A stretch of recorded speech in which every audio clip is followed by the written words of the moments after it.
ಥರದ್ದು ಸುಮಾರು ಸಂಘಗಳಿದ್ವು. ಬಟ್ ನಮ್ಮಲ್ಲಿ ಪೇಂಟ್ ಸಂಘ ಯಾವುದು ಇರಲಿಲ್ಲ ಸಾಗರ ತಾಲೂಕಲ್ಲಿ. ಹಾಗಾಗಿ ನಾವು ಸಾಗರ ತಾಲೂಕಿನ ನೂತನವಾಗಿ ನಾವು ಸಂಘವನ್ನು ಉದ್ಘಾಟನೆ ಮಾಡಿದ್ದೀವಿ. ಹಾಗೆ ನಾವು ಉದ್ಘಾಟನೆ ಮಾಡೋದ್ರ ಜೊತೆಯಲ್ಲಿ ಒಂದು 200 ಜನ ನಮ್ಮ ಮೆಂಬರ್ಸ್ ಬಂದಿದ್ದಾರೆ, ಆಲ್ರೆಡಿ ಇದ್ದಾರೆ.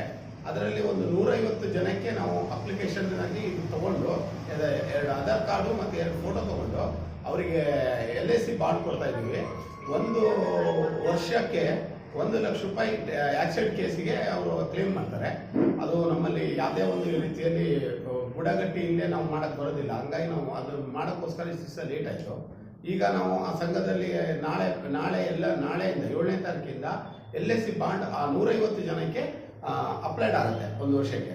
ಆಮೇಲೆ ಇನ್ನು ಕೆಲವರು ಕೊಡೋರು ಇದ್ದಾರೆ. ದಯವಿಟ್ಟು ಅವ್ರು ಕೊಡೋರು ಇದ್ದರೆ ನಮ್ಮ ಸಂಘದ ಮೆಂಬರ್ಸ್ಗಳಿಗೆ 2 ಆಧಾರ್ ಕಾರ್ಡು 2 ಫೋಟೋಗಳನ್ನು ತಗೊಬಂದು ಕೊಟ್ಟರೆ ಅದನ್ನು ನಾವು ಮುಂದಿನ ದಿನದಲ್ಲಿ ನಾವು ಕ್ಲೀನಾಗಿ ಅದನ್ನು ನಾವು ಬಾಂಡ್ 55 ಜನ ಮಾಡಿ ಬಾಂಡ್ ಮಾಡಿಕೊಡ್ತೀವಿ. ಟೋಟಲ್ ಸಾಗರ. ನಿಮ್ಮ ನಂಬರ್ ಹೇಳಿ, ಏನಂದರೆ ಫೋನ್ ನಂಬರ್ ಹೇಳಿ. 9845882885 ಈ ನಂಬರಿಗೆ ಕಾಂಟ್ಯಾಕ್ಟ್ ಮಾಡಿದ್ರು ನಾವು ಅದನ್ನು ಹೇಳ್ತೀವಿ. ನಂದೇ ನಂಬರು. ಆಮೇಲೆ ನಾವು ಈ ಎಲ್ಲ ಬಾಂಡ್ಗಳನ್ನು ವಿತರಣೆ ಮಾಡಿಸಿ ಒಂದು ಕಾರ್ಯಕ್ರಮನೂ ಮಾಡೋ ಸದ್ಯದಲ್ಲಿ ಇದ್ದೀವಿ. ಆಮೇಲೆ ಈಗ ಪೇಂಟ್ ಸಂಘದಲ್ಲಿ ಸುಮಾರು ಜನ ಸೇರೋದಿದ್ದಾರೆ. ಅವರು ಸೇರ್ಕೊಂಡ್ರು ಬಂದು ಈ ನಂಬರಿಗೆ ಕಾಂಟ್ಯಾಕ್ಟ್ ಮಾಡಿದರೆ ನಾವು ಅವ್ರಿಗೆ ಇದಾಗುತ್ತೆ. ಆಮೇಲೆ ನಾವು ಅವರಿಗೆ ID ಕಾರ್ಡ್ ಕೊಡ್ತಾ ಇದ್ದೀವಿ. ID ಕಾರ್ಡ್ ಅವ್ರಿಗೆ ಪ್ರತಿಯೊಬ್ಬರಿಗೂ 2 ಫೋಟೋ ಯಾಕೆ ತಂದಿದ್ದು, ಒಂದು ನಮ್ಮ ರಿಜಿಸ್ಟ್ರಲ್ಲಿ ಹಾಕಂತೀವಿ, ಒಂದು ನಾವು ಅವರಿಗೆ ID ಕಾರ್ಡ್ ಕೊಡ್ತೀವಿ. ನಮ್ಮಲ್ಲಿ ಅವರು ಕೆಲಸ ಮಾಡ್ತಾ ಇದ್ರೆ ಪ್ರತಿಯೊಂದು ಕಡೆ ಅವ್ರಿಗೊಂದು ID ಕಾರ್ಡ್ ಕೊಡ್ತೀವಿ. ಅವರು ಮೆಂಬರ್ ಆಗಿರ್ತಾರೆ. ಹಾಗೆ ನಮಗೆ ಎಲ್ಲ ಕಡೆಯಿಂದಲೂ ನಾವು ಭಾಳ ಬಡವರಿರುವ ಪೇಂಟ್ರೇ ಬಡವರು. ಯಾಕಂದರೆ ಲಾಸ್ಟಿಗೆ ಇಡೀ ಮನೆಗೆ ಬಣ್ಣ ಹೊಡಿಬೇಕು ಅಂದರೆ ಒಂದು ಏನೇ ಕೆಲಸ ಇದ್ರು, ಈಗ ಒಬ್ಬ ಇಂಜಿನಿಯರ್ ಒಂದು ಬಿಲ್ಡಿಂಗ್ ಕಟ್ಬೋದು, ಒಬ್ಬ ಮೇಸ್ತ್ರಿ ಒಂದು ಮನೆ ಕಟ್ಟಿ ಕಾರ್ಯ ಮಾಡ್ಬೋದು. ಆದರೆ ನಾವು ಹುಟ್ಟಿದ್ರು ಬದುಕಿದ್ರು, ಅವರು ದೊಡ್ಡಕ್ಕಾದ್ರು ಸಣ್ಣಕ್ಕಾದ್ರು ಏನೇ ಆದರೂ ಅದಕ್ಕೆ ಪೇಂಟ್ರು ಬೇಕೇ ಬೇಕು.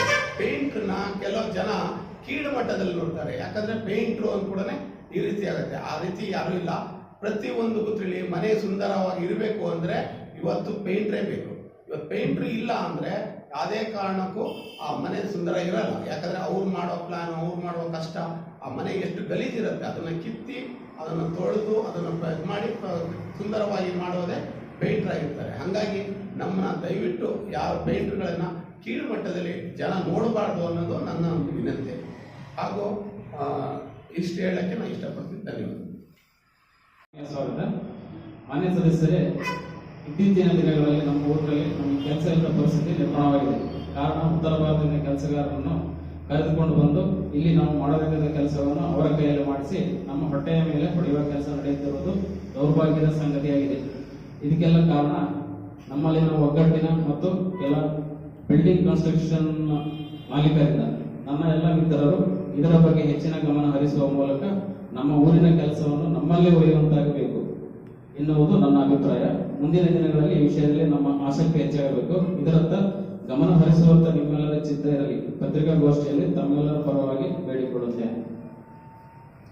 ರಾಜು ಅವರೇ, ಈಗ ಬಹುಮಹಡಿಗಳ ಕಟ್ಟಡಗಳನ್ನು ಇವತ್ತು ಕಟ್ತಾರೆ. ಬಹುಮಹಡಿ ಮೇಲೆ ಒಂದು ಸಣ್ಣ ಕಂಬಕ್ಕೂ ಬಣ್ಣ ಹೊಡಿಬೇಕು ನೀವು. ಈಗ ದೊಡ್ಡ ದೊಡ್ಡ ಊರುಗಳಲ್ಲಿ ಮತ್ತು ವಿದೇಶಗಳಲ್ಲಿ ಆಧುನಿಕ ತಂತ್ರಜ್ಞಾನವನ್ನು ಅಳವಡಿಸ್ಕೋತಾ ಇದ್ದಾರೆ. ಆದರೆ ನಮ್ಮಂಥ ಊರಲ್ಲಿ ಇವತ್ತಿಗೂ ಕೂಡ ಸಾರೆ ಕಟ್ಟಿ ದಾರದ ಮೇಲೆ ಕೂತ್ಕೊಂಡು ಬಣ್ಣ ಹೊಡೆಯುವಂಥ ಸ್ಥಿತಿ ಇದೆ. ಈ ಸ್ಥಿತಿಯನ್ನು ತೆಗೆದು ಆ ಥರದ ಒಂದು ಆಧುನಿಕತೆಗೆ ಒಳಗೊಳ್ಳಕ್ಕೆ ಏನಾದ್ರು ಪ್ರಯತ್ನ ಮಾಡ್ತೀರಾ? ಅದು ಮುಂದಿನ ದಿನದಲ್ಲಿ ಮಾಡಬೇಕಂತ ಇದ್ದೀವಿ. ನಮ್ಮಲ್ಲಿ ಸೇಫ್ಟಿ ಬೆಲ್ಟು ಮತ್ತು ನೀವು ಹೇಳಿದಂಗೆ ಹಗ್ಗದಲ್ಲಿ ಒಂದೇ ಹೇಳಿಯಲ್ಲ, ಹಗ್ಗದ ಜೊತೆಗೆ ಸೇಫ್ಟಿ ಬೆಲ್ಟ್ ಹಾಕಿರ್ತೀವಿ. ಒಂದು ಹಗ್ಗ ಕಟ್ಟಾದ್ರೂ ಇನ್ನೊಂದು ಹಗ್ಗದ ಸೇಫ್ಟಿ ಇರುತ್ತೆ. ಹಾಗೆ ಆ ಬೆಂಗಳೂರಲ್ಲೆಲ್ಲ ಏನು ಮಾಡ್ತಾರೆ, 2 ಜನ ಮಾಡ್ತಾರೆ. ನಾವು 3 ಜನ ಇರ್ತೀವಿ. ಒಬ್ಬ ಹಗ್ಗ ಇಟ್ಟಿರ್ತಾನೆ, ಇನ್ನೊಬ್ಬ ಸೇಫ್ಟಿ ಬೆಲ್ಟ್ ಇಟ್ಟಿರ್ತಾರೆ. ಆದರೆ ಒಂದೇನಾದ್ರು ಮಿಸ್ ಆದರೆ ಇನ್ನೊಂದರೊಳಗೆ ಇರುತ್ತೆ. ಹಾಗಾಗಿ ಮತ್ತೆ ಇನ್ನೊಂದು ಅಂದರೆ ನಮ್ಮಲ್ಲಿ ಇರೋದೇ 3 ಅಫ್ಟೇರು, ಹೈಯೆಸ್ಟ್ ಅಂದರೆ 4 ಇದೆ. ಅಂತ ಒಂದು ಇರೋದಿಲ್ಲ. ಆದರೂ ನಾವು ಮುಂದಿನ ದಿನದಲ್ಲಿ ಅದನ್ನು ಮಾಡಬೇಕು ಅಂತ ಹೇಳಿ ಮೊನ್ನೆ ನಾವೆಲ್ಲರೂ ತೀರ್ಮಾನ ಮಾಡಿದ್ವಿ. ಈಗ ಪೇಂಟ್ ಮಾಲೀಕರು ಮತ್ತು ಗುತ್ತಿಗೆದಾರರಿಗೆ ಏನು ಅಧ್ಯಕ್ಷರಾಗಿದ್ದೀವಿ, ಇದು ಸಾಗರ ನಗರಕ್ಕೆ ಮಾತ್ರ ಸೀಮಿತನಾ ಅಥವಾ ಪ್ರತಿಯೊಂದು ಗ್ರಾಮ? ಸಾಗರ ತಾಲೂಕು ಕೆಲವು ಸೊರಬದಲ್ಲಿ ಆಗಿಲ್ಲ ಅಂತೆ. ಸೊರಬ ತಾಲೂಕದವರು ನಮಗೆ ಇಲ್ಲಿ ಬಂದು ಕೊಟ್ಟಿದ್ದಾರೆ. ಯಾಕಂದರೆ ಶಿವಮೊಗ್ಗ ಜಿಲ್ಲೆಯಲ್ಲಿ ಬಿಟ್ಟರೆ ಎಲ್ಲೂ ನಮ್ಮ ಪೇಂಟ್ ಸಂಘ ಇಲ್ಲ. ಹಾಗಾಗಿ ಸಾಗರ ತಾಲೂಕಲ್ಲಿ ಇಷ್ಟು ವರ್ಷದಿಂದ ಆಗಿರಲಿಲ್ಲ. ನಮ್ಮೆಲ್ಲರ ಶ್ರಮದಿಂದ ಇವತ್ತು ನಾವು ಮಾಡಿದ್ವಿ. ಈಗ ನೀವೊಂದು ಮಾತು ಹೇಳಿದ್ರಿ, ಉತ್ತರ ಭಾರತದಿಂದ ಕೆಲಸದವರಿಗೆ ತರ್ತಾರೆ, ನಮ್ಮವರಿಗೆ ಇಲ್ಲಿ ಕೆಲಸ ಇಲ್ಲ ಅಂತ. ಅದಕ್ಕೆ ಪ್ರಮುಖ ಕಾರಣ ಏನಪ್ಪಾ ಅಂತ ಹೇಳಿದ್ರೆ, ಇಲ್ಲಿಂದ ಕೆಲಸದವರು ಸ್ವಲ್ಪ ಸೋಂಬೇರಿತನ ಮಾಡ್ತಾರೆ ಅನ್ನೋದು ಒಂದು ನಿಮಿಷ ಹೇಳ್ತೀನಿ. ಎರಡನೇದು, ಅವರಿಗೆ ಹೋಲಿಕೆ ಮಾಡಿದ್ರೆ ನಿಮ್ಮ ಸಂಬಳ ಜಾಸ್ತಿ. ಅವಾಗ ಏನ್ ಮಾಡ್ತಾನೆ ಮನೆ ಓನರು, ನನಗೆ ಸಂಬಳ ಜಾಸ್ತಿ, ಸಂಬಳ ಕಮ್ಮಿ ಇರಬೇಕು, ಕೆಲಸ ಜಾಸ್ತಿ ಮಾಡಬೇಕು, ಅದ್ರ ತಪ್ಪೇನಿದೆ? ಒಂದು ನಿಮಿಷ ಅದಕ್ಕೆ ಪೂರಕವಾಗಿ ನಾವು ಗಮನಿಸಿದ ಹಾಗೆ ನಮ್ಮವ್ರನ್ನೇ ನಾವು ಟೀಕೆ ಮಾಡೋದಲ್ಲ, ಆದರೆ ವಾಸ್ತವ ಹೇಳಬೇಕು. ಮೇಸ್ತ್ರಿ ಆಗಲಿ, ಆಚಾರ್ಯರಾಗಲಿ, ಪೇಂಟ್ರಾಗಲಿ ವಾರದಲ್ಲಿ 4 ದಿನ 3 ದಿನ ಬಂದರೆ 4 ದಿನ ಬರೋದಿಲ್ಲ, ಆಯಿತಾ? ಹೇಳಿದ ಟೈಮಿಗೆ ಕೆಲಸ ಮಾಡಿ ಬಿಟ್ಕೊಡೋದಿಲ್ಲ. ಇದೊಂದು ಸಮಸ್ಯೆ ಇದೆ. ಆದರೆ ಅವರು ಬಲ್ಕಾಗಿ ಬರ್ತಾರೆ, ಎಲ್ಲೂ ಹೋಗೋದಿಲ್ಲ, ಅವರು ಹಿಂದೊಬ್ಬ ಮೇಸ್ತ್ರಿ ಬೆನ್ನತ್ಕೊಂಡಿರ್ತಾನೆ, ಕೆಲಸ ಮಾಡ್ತಾರೆ. ಸೊ ಇದನ್ನು ಬಗೆಹರಿಸಲಿಕ್ಕೆ ಏನು ಪ್ರಯತ್ನ ಮಾಡ್ತೀರಿ? ನೀವು ಹೇಳಿದ್ದು 100% ಸತ್ಯ ಮಾತು. ಯಾಕಂದ್ರೆ ನಮ್ಮವರಿಗೆ ಒಂದು ಸ್ವಲ್ಪ ಲೇಜಿ ಜಾಸ್ತಿ. ಯಾಕಂದ್ರೆ ಈಗ ನಾನು ಒಬ್ಬ ಕಾಂಟ್ರಾಕ್ಟ್ ಆಗಿ ಒಂದು ಅರ್ಜೆಂಟಾಗಿ ರಾಗಣ ಮನೆ ಮಾಡಬೇಕಿರುತ್ತೆ, ಪಕ್ಕದಲ್ಲಿ ಇನ್ನೊಬ್ಬ ನಮ್ಮ ನಾಗರಾಜ ಮನೆ ಇರುತ್ತೆ. ನಮ್ಮ ಹುಡುಗರು ಅವಾಗ ಲೇಜಿ ಮಾಡ್ತಾರೆ, ಅದು ನಮ್ಗೆ ಗೊತ್ತಿದೆ. ಹಾಗಾಗಿ ನಾವು ಹೇಳ್ತಾ ಇರೋದೇನೆಂದ್ರೆ, ಉತ್ತರ ಭಾರತ ಬೇರೆ ರಾಜ್ಯದಿಂದ ಯಾರೇ ಬಂದು ನೇರವಾಗಿ ಕೆಲಸ ಹಿಡಿತಿದ್ದಾರೆ. ಯಾಕಂದ್ರೆ ಉದಾಹರಣೆ ಕೋರ್ಟ್ ಬಿಲ್ಡಿಂಗು ಅದು ನೇರವಾಗಿ ಕೊಟ್ಟರು ನಮಗೆ, ಅಂದ್ರೆ ಒಟ್ಟೆ ನೇರವಾಗಿ ಕೊಟ್ಟರು ಎಲ್ಲ ಬಿಲ್ಡಿಂಗ್ಗಳನ್ನ. ಅದನ್ನ ನಮ್ಮ ಯಾರು ಕಾಂಟ್ರಾಕ್ಟ್ ಮುಖಾಂತರ ಕೊಡ್ಲಿ ಅಂತ ನಮ್ಗೆ ವಿನಂತಿ. ಅದಕ್ಕೆ ಪೂರಕವಾಗಿ ಏನ್ ಮಾಡ್ಬೇಕು ಅಂತ ಈಗ ನೇರವಾಗಿ ಒಂದ್ ನಿಮಿಷ ನೇರವಾಗಿ ಕೊಡ್ಬೇಕು ಅಂತ ಹೇಳಿದ್ರೆ ನಿಮ್ಮ ಸಂಘದಿಂದ ಅದು ಯಾವ ರೀತಿ ಕ್ರಮ ತಗೊಂಡು? ಈಗ ನಾವು ಏನ್ ಮಾಡಿದೀವಿ ಅಂದ್ರೆ ಲೆಟರ್ ಮಾಡ್ತೀವಿ.